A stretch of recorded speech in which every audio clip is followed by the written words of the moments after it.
Who's the world's leading atheist? Who is the evolutionary spokesman for atheism? Richard Dawkins. Who for decades has been his compatriot in uniform conviction, who is now deceased? Richard Dawkins is still alive. Who was then the spokesman 30 years ago? Who was the spokesman for evolutionary theory, the atheist? Harvard. Dawkins is at Oxford. But who was at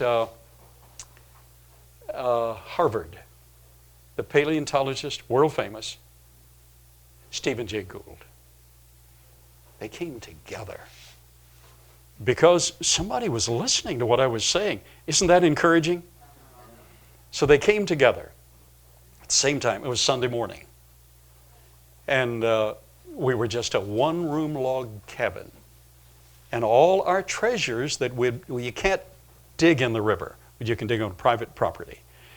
All our treasures were in one little room, log cabin.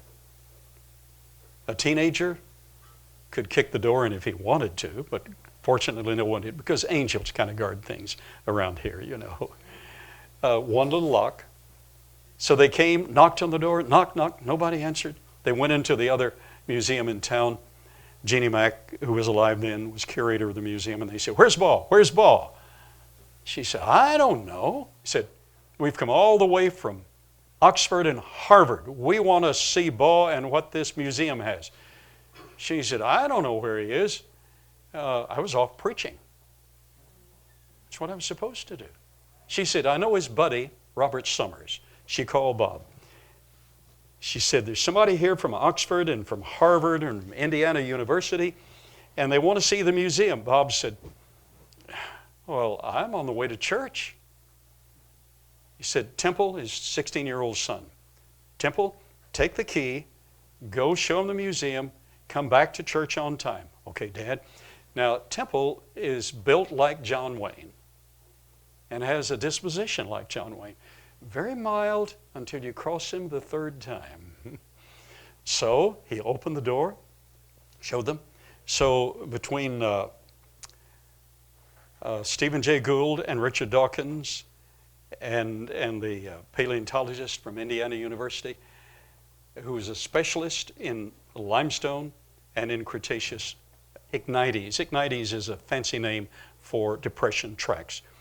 So they kept asking, "What's this?" And Temple would answer them. He said, "What's this?" He said, "Well, that's a human finger. Fourth digit on the left hand of a girl. Where was it found?" "Well, it was found in this Cretaceous rock." And we have that finger right over there, by the way. And they said, "Impossible. What's this?" And he said, "Well, that's an iron hammer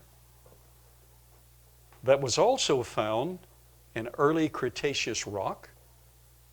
And he gave them the elemental constituency. And they said, "That's a man-made object." "Sure." "That was found in dinosaur layer, Cretaceous rock?" He said, "Yeah." They said, "Impossible." "What's this?" He said, "Well, that's the burdick print. That's a human footprint, 14 inches long. We can see that." They were rather abrasive. 14 inches long. And it's in the same layer, taken out of the same layer with the dinosaur footprints. They said, "Impossible." He said, "Sir, I know it's possible. I helped to excavate it." They never said another word. Just quietly turned and walked away. And that's very unfortunate. I hope today you'll be ready to just embrace the truth. By the way, all of those prints are right over there. And the finger as well. Not the girl, she lost her finger.